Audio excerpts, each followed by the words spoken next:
todos nós somos Paulo. Esta é a frase que eu quero colocar para os irmãos nesta manhã. Todos nós somos Paulo, na plantação de igrejas e na revitalização de igrejas.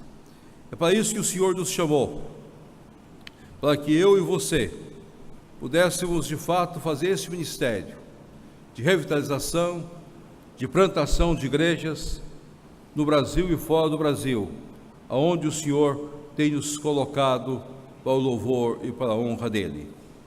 Hoje à noite o Elias vai tratar da geografia do obreiro, ele está me dizendo.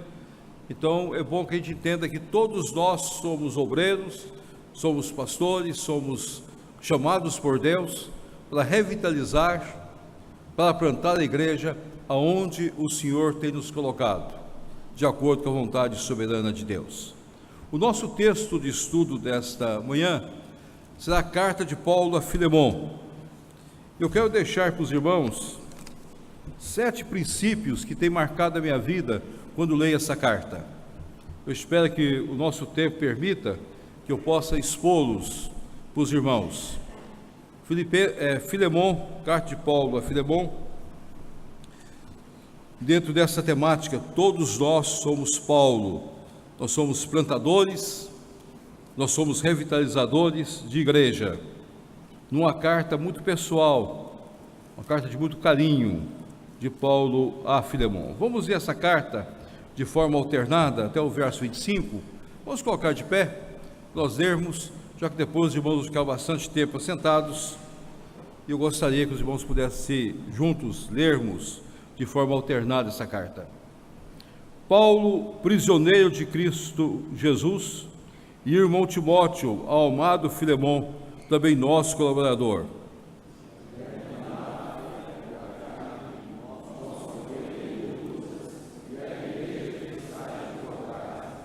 Graça e paz a vós outros da parte de Deus, nosso Pai, e do Senhor Jesus Cristo.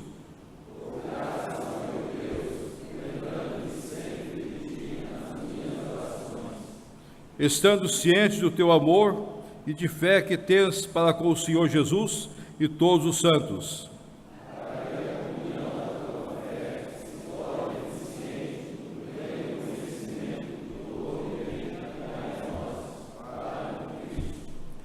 Pois, irmão, tive grande alegria e conforto do teu amor, porquanto o coração dos santos tem sido reanimado por teu intermédio.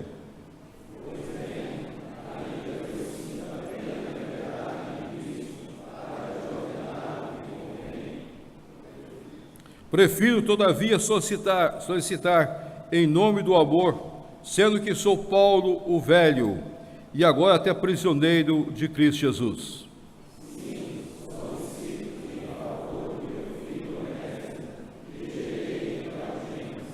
Ele antes te foi inútil, atualmente, porém, é útil a ti e a mim.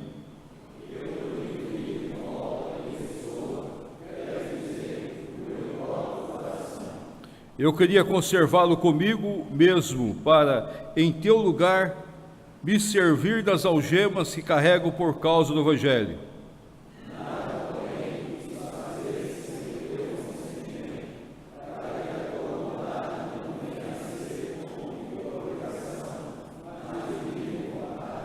Pois acredito que ele veio a se afastar de ti temporariamente, a fim de que o recebas para sempre.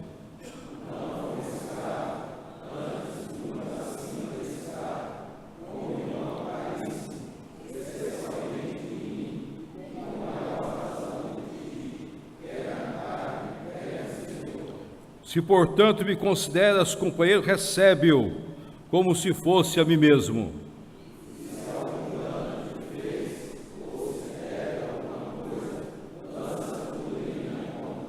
Eu, Paulo, de próprio punho escrevo, eu pagarei, para não te alegar que também tu me deves até a ti mesmo.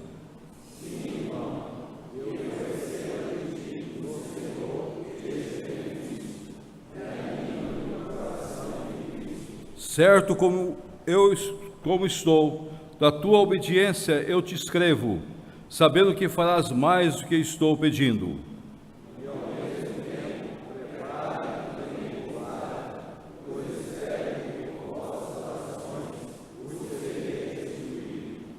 Saúda-te, Epáfras, prisioneiro comigo em Cristo Jesus.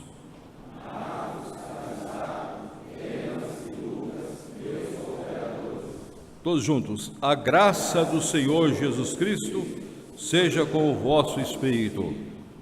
Amém. O Pai, fala às nossas vidas, fala aos nossos corações nesta manhã.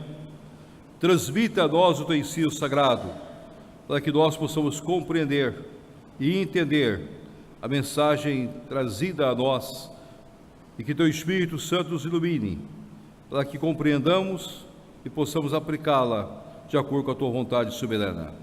Usa-nos, mostra-nos como devemos viver como obreiros, como ministros, revitalizando a igreja e plantando igrejas aonde o Senhor nos colocar. De acordo com a tua vontade soberana é que nós oramos. Amém. Amém. Poder sentar, meus queridos. Todos nós somos Paulo, todos nós somos ministros. Todos nós somos chamados por Deus para revitalizar, para plantar igrejas de acordo com a graça e o poder de Deus. Esta carta foi escrita no período do ano 61, quando Paulo estava no presídio em Roma, e estando no presídio em Roma, era o momento que Paulo convivia numa casa, e nesta casa servia como seu próprio presídio. Foi-lhe permitido morar fora do presídio, e nesse período Paulo morava nesta casa, e de lá ele escreve esta carta ao seu querido e amado irmão, gerado por ele também em outras oportunidades, quando o evangelizou. Aí Filemão morava na cidade de Colossos, e ele então escreve essa carta dirigida àquele querido irmão, também retratando esta igreja de Colossos, que não coube a Paulo plantá-la. Paulo havia evangelizado toda aquela região, mas ele não plantou propriamente a igreja de Colossos. O que nos chama a atenção nessa carta, o que nos marca e que nós precisamos entender e colocar no nosso ministério. A primeira coisa que gostaria de deixar como princípio, os irmãos, que há uma interação de vida entre o obreiro e o seu povo. Há um carinho muito especial, há um amor muito especial. A grande dificuldade quando nós começamos o nosso ministério é que muitas vezes nós pensamos que nós somos obreiros e lá está o povo, e nós nos inteiramos com as pessoas. Não há uma integração entre nós e o nosso povo, entre nós e aqueles que participam conosco de nossa igreja. Nós não sentimos suas lutas, suas batalhas e as suas dificuldades. Paulo está dizendo: amado Filemão, nosso colaborador. Paulo usa aqui uma linguagem de um amigo fraterno, de alguém que está de fato sentindo a luta de Filemão, como também sentia a luta do seu ministério. Há o entendimento que Áfia seja a esposa de Filemão e que Arquipo seja filho de Filemão, dentro do contexto daqueles dias, e dizendo companheiro de lutas, e a igreja que está na sua casa. A igreja está nascendo dentro de uma casa, como muitas igrejas nossas nascem em casas de irmãos espalhados por esse Brasil afora. Há uma interação de sentimento, há uma interação de vida, há um relacionamento profundo de amor. E se os irmãos forem observando, toda essa carta, ela desenvolve nesta interação entre Filemão e Paulo, uma amizade profunda, entre aquele que escreve e aquele que recebe a carta. O que nós precisamos em nossas igrejas muitas vezes, nós não podemos viver nossas vidas como plantadores de igreja, como revitalizadores de igreja, sem nos envolver com as pessoas, sem saber os dramas das pessoas, sem conhecer as casas das pessoas, sem conhecer as lutas de cada um, sem estarmos no lar de cada pessoa, sem participarmos da vida, muitas vezes das intimidades de cada casa, para convivermos com as experiências da família. de acordo com a vontade soberana. Nós somos chamados por Deus para sermos íntimos uns dos outros no ministério que Deus tem colocado para nós. Eu tenho viajado por esse Brasil todo e por vários lugares, e uma frase que eu tenho ouvido muitas vezes de alguns irmãos tem sido esta: os nossos queridos plantadores, queridos pastores, eles são obreiros, mas eles não vivem mais o drama de cada família. Eles não assentam mais na cozinha das casas. Eles não tomam café na intimidade do lar. As famílias muitas vezes não têm coragem de ligar nas madrugadas e dizer para o seu obreiro: é hora de estar juntos, vem para cá, cuida do meu filho, cuida da minha filha, cuida das pessoas que estão ao meu redor. Nós estamos perdendo o alvo do nosso ministério. Se os irmãos olharem, o ministério paulino foi sempre um ministério feito em equipe. Todo o ministério de Paulo foi desenvolvido em equipe, mas uma interação, uma integridade entre as pessoas, uma interesse de sentimento, de participação, seja das suas próprias lutas, seja das suas barreiras, seja das suas dificuldades. Paulo sempre participou das lutas, das batalhas, dos momentos. Ele chamou a atenção de quem ele quis chamar a atenção, ele exortou quem ele deveria exortar a atenção, ele reconheceu quando ele precisou reconhecer que ele estava errado em alguns momentos de sua vida. Eu gosto muito da história de João Marcos. Por causa de João Marcos, Paulo não o levou na segunda viagem missionária, mas mais tarde Paulo diz: traga-me João Marcos, ele é útil a mim e ao ministério. Isto é, possivelmente Paulo acompanhou o crescimento de João Marcos, mesmo com relatos de Barnabé. O texto bíblico não relata isso, mas a vida de Paulo era uma vida de inteireza, de participação.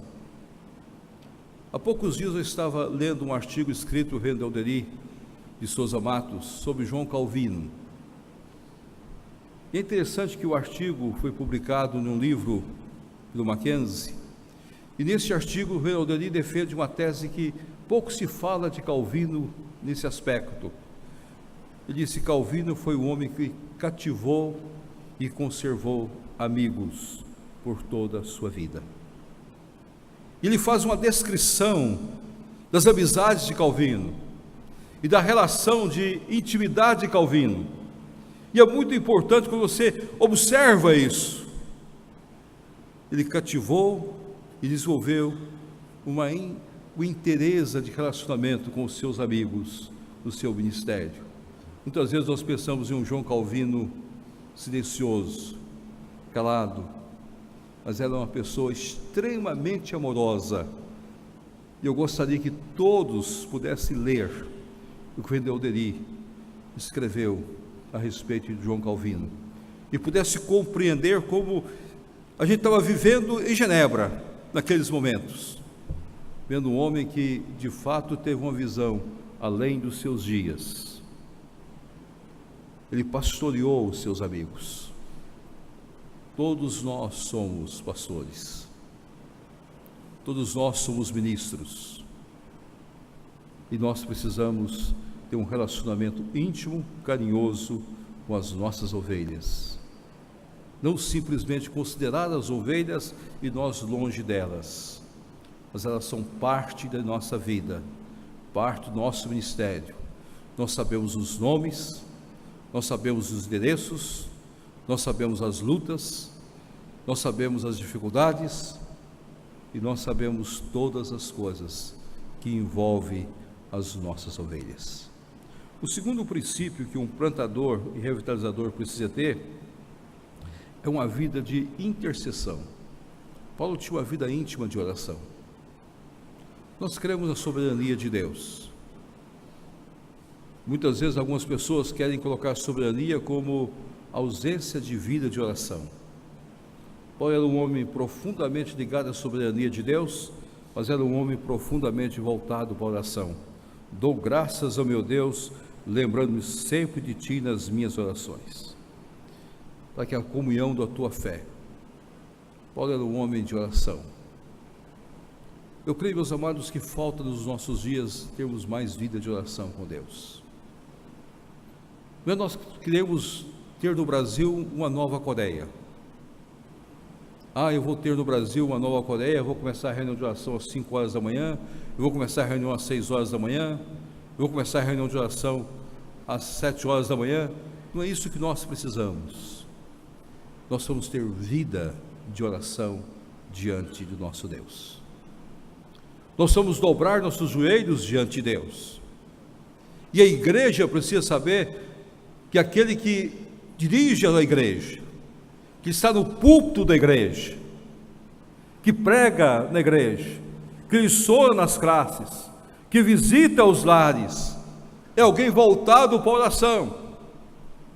A igreja precisa saber que pode entregar para ele o nome de alguém, que ele vai levar o nome, vai levar a família, e vai orar, e vai perguntar depois: correu tudo bem? Está tudo bem? Vida de oração. Eu gostaria de dizer uma coisa que tem acontecido muitas vezes conosco. Quando eu comecei meu ministério, eu confesso que cometi esse pecado. Nós estávamos empolgados com a igreja que estávamos plantando,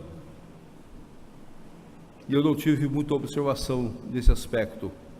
E depois eu fui obrigado a procurar algumas pessoas e pedir perdão para elas, e a partir daí eu mudei toda a minha prática. Quando você está numa igreja, as pessoas passam na porta, te cumprimenta, te abraça, ou te dá um beijo de um lado ou do outro, e usa sempre a mesma expressão: pastor, eu tenho uma decisão essa semana, ore por mim. E a gente responde de pronto: vou orar. Daí a pouco passa outra, passa outra, passa outra, passa outra, e pronto. Passa-se a semana, na outra semana, ou em 15 dias, você encontra novamente com aquelas famílias, e aquela família te abraça e diz: pastor, foi tão boa a oração do senhor, o meu problema foi resolvido. Você nem lembrou de orar. Aí você diz: meu querido, graças a Deus. No início do ministério, eu pensava que eu tinha uma memória espetacular, gravaria todos os nomes. Depois de começando o ministério, dei um tempo, reconheci isso. Aí eu carrego da minha Bíblia um papel, e quando a pessoa fala comigo, eu anoto. Aí vou anotando, nome por nome. E muitas vezes a minha esposa olha: por que tantos nomes anotados aí? Diz: minha esposa, todos esses nomes é para a gente orar por eles. Você ora pelo fulano, pelo Beltrano. Posso saber o assunto? Não. Isso são assuntos pastorais, mas ore. Porque eu não vou ter vergonha depois quando a pessoa me encontrar. O senhor orou? Eu vou poder dizer: eu orei. E eu não só orei, mas estou vendo o milagre de Deus acontecendo na vida de vocês. Paulo era um homem de oração. Em todas as cartas paulinas, nós vamos encontrar sempre essa expressão: dou graças a Deus, lembrando de vós as minhas orações, colocando-os diante do Senhor. Paulo estava preso, mas mesmo assim ele intercedia por aqueles queridos. Ele buscava a Deus por aqueles queridos. Lá estava a igreja de Colossos, lá estava aqueles irmãos, não importavam as circunstâncias que ele estava vivendo. Homem velho, cansado, praticamente cego, mas orava e intercedia. Qual é o tempo que você gasta em oração, meu querido, diante de Deus? Você vai prestar conta diante de Deus. E a Bíblia fala em Hebreus que nós vamos nós temos a obrigação de apresentar diante de Deus os nossos. Você sabe o nome de todos os seus líderes? Você tem apresentado cada um deles diante de Deus? Um dia eu oro pela junta diaconal, outro dia eu oro pelo conselho, um dia eu oro pela mesa do Supremo Concílio, um dia eu oro pelas juntas missionárias de nossa igreja, fora as demais obrigações que nós temos de orar. Você gasta seu tempo em oração? Um dia eu oro pelos presidentes sínodos, eu tenho todos eles alistados, e eu procuro visitá-los em oração, clamando a Deus pelas suas vidas. Deus, quando me chamou, Ele chamou para pastorear a igreja, e a minha obrigação é interceder por todos, colocá-los diante do Senhor. Esse é o papel que nós temos a obrigação de fazer. Nós não somos chamados por Deus para outra coisa. A base do nosso ministério é um relacionamento de intimidade, de amor, de carinho uns com os outros. A base do nosso ministério é joelhos dobrados diante do Senhor, é clamando do alto ao nosso Deus, para que Deus mude as estruturas nas quais nós estamos. Se nós queremos plantar as nossas igrejas, nós precisamos orar. Se nós queremos revitalizar nossas igrejas, nós precisamos orar. Nós não podemos deixar de clamar diante do Senhor e convidar os outros também para orar conosco. Irmãos, irmãs, famílias. Algumas pessoas perguntam qual é o segredo da igreja na qual o senhor é pastor, por tantas viagens que o senhor faz. E eu sempre tenho afirmado, nós temos um grupo muito grande de oração. Nós temos um grupo muito grande de oração. Deus tem abençoado. Em 35 anos, organizamos 2 filhas, já estamos passando de 1.200 membros. Qual foi o segredo? Não tem nada de novo. Existe uma igreja que ora, irmãos que oram, irmãos que buscam o Senhor. Qual pastor? Eu sei o pastor. Eu sei que eu estou aqui hoje. Eu sei de irmãos e de irmãs que hoje pela manhã, nas suas casas, dobraram os seus joelhos para que eu aqui estivesse. São irmãos e irmãs que estão intercedendo diante de Deus, e eu tenho orado por eles, orado por famílias, por casas, dos jovens, adolescentes, pelos gritos dele e pelas dores deles. Quando nós temos conhecimento pleno, nós podemos orar uns pelos outros. Terceiro princípio que eu gostaria de deixar para vocês é que nessa carta há uma coisa muito interessante. Aqui Paulo gera um filho em cadeias. Paulo aproveita as oportunidades. Disposição para aproveitar as oportunidades. Não importa onde você seja colocado. Todo lugar que você for, você tem a obrigação de pregar o Evangelho. Paulo estava no cárcere. Paulo estava preso. Paulo estava cansado. Paulo estava praticamente cego. O texto nos fala como Onésimo chegou aonde Paulo estava. Alguns pensam que Onésimo chegou onde Paulo estava porque ele se sentiu desesperado. É um escravo que fugiu de Filemon, fugiu de Colossos para Roma. Naquele período histórico, Roma tinha quase 6 milhões de escravos em todo o império. O escravo não valia nada. E Onésimo sabia, se ele voltasse à norma daqueles dias, ele deveria ser executado por Filemon, porque era um escravo fujão, que havia fugido.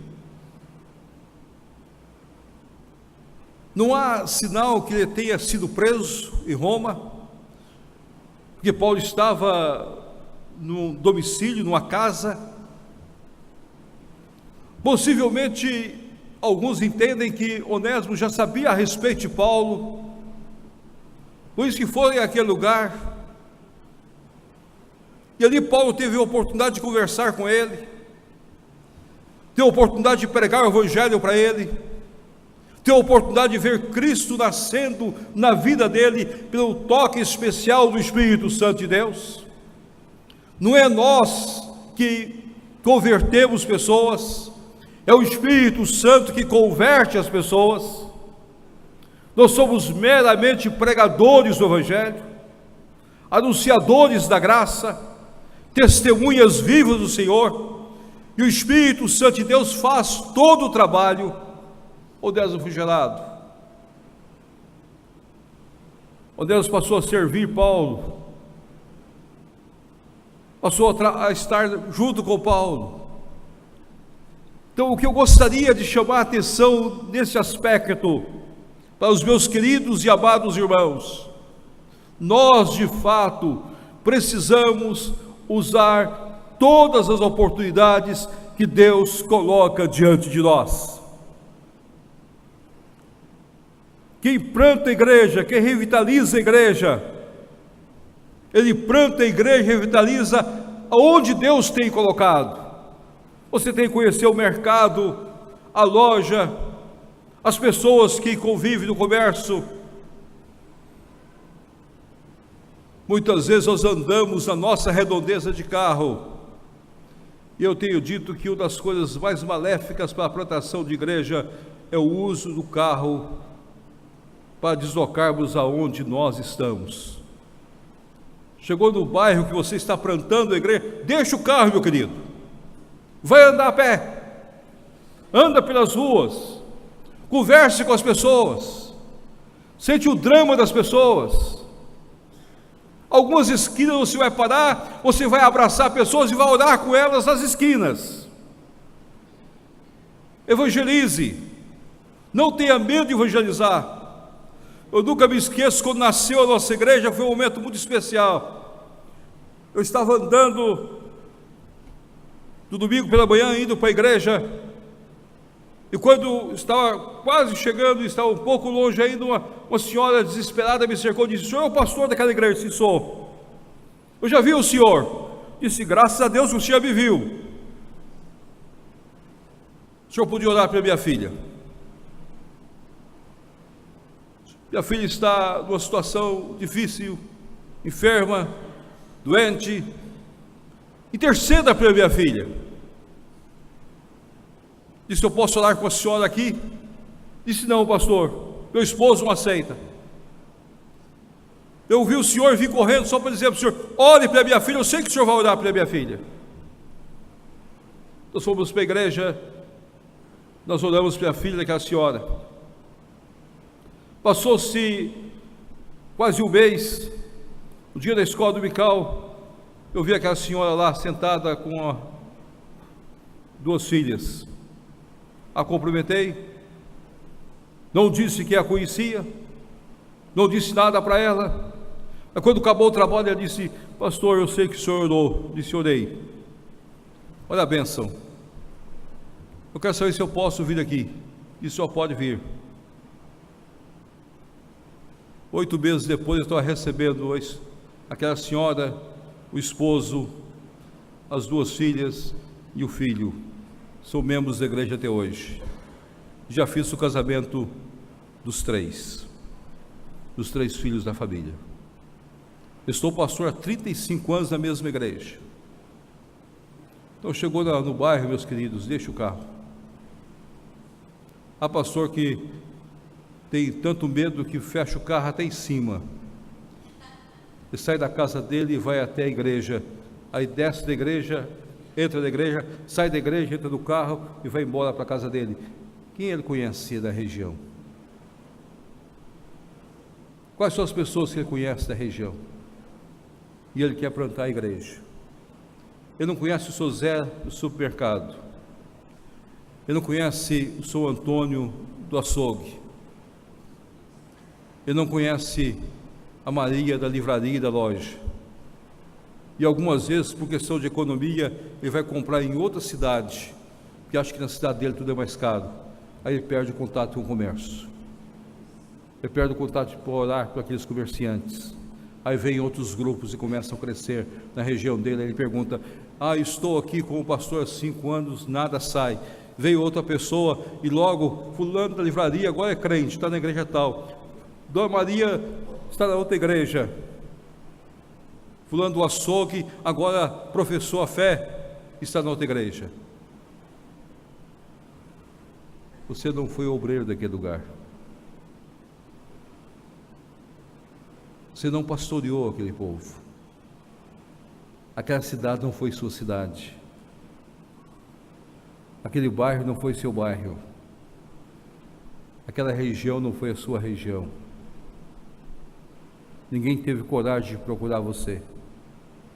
Você não aproveitou as oportunidades. Você não gerou oportunidades. Você não criou momentos. Você não teve ninguém que te pediu: faça um culto abençoando a minha loja. Porque você nunca entrou naquela loja, nem para comprar uma agulha. Até uma agulha você compra em cidade fora, porque acha que lá é mais barato.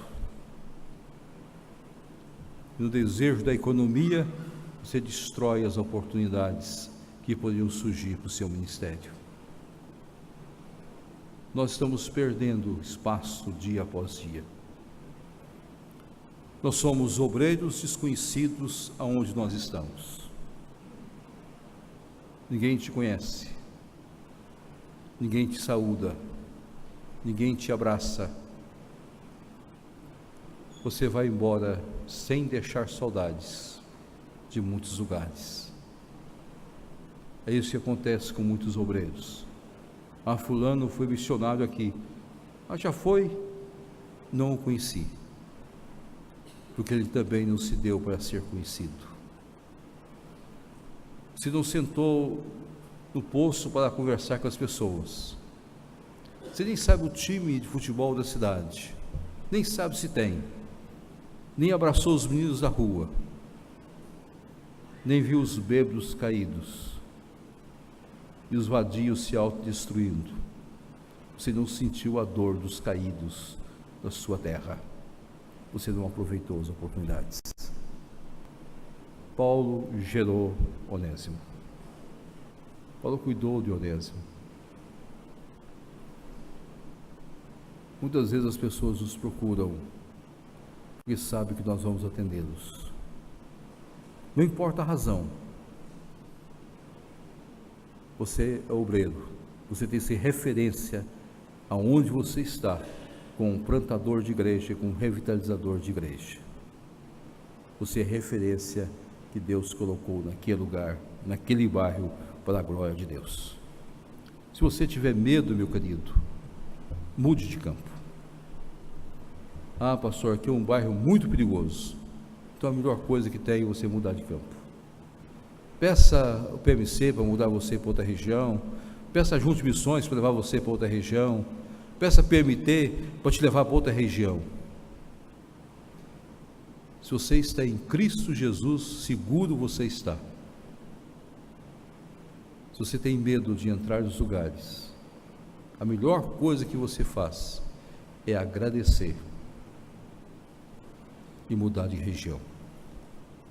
Deus precisa de obreiros que creem que as nossas vidas lhe pertencem e Ele vai nos usar como Ele quiser, de acordo com a vontade dEle, aproveitando todas as oportunidades, todos os lugares.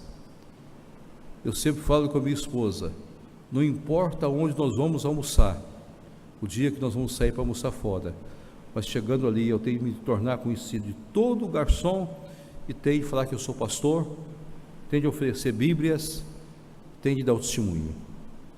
E só assim nós vamos fazer da igreja uma igreja que vai crescer para a glória de Deus.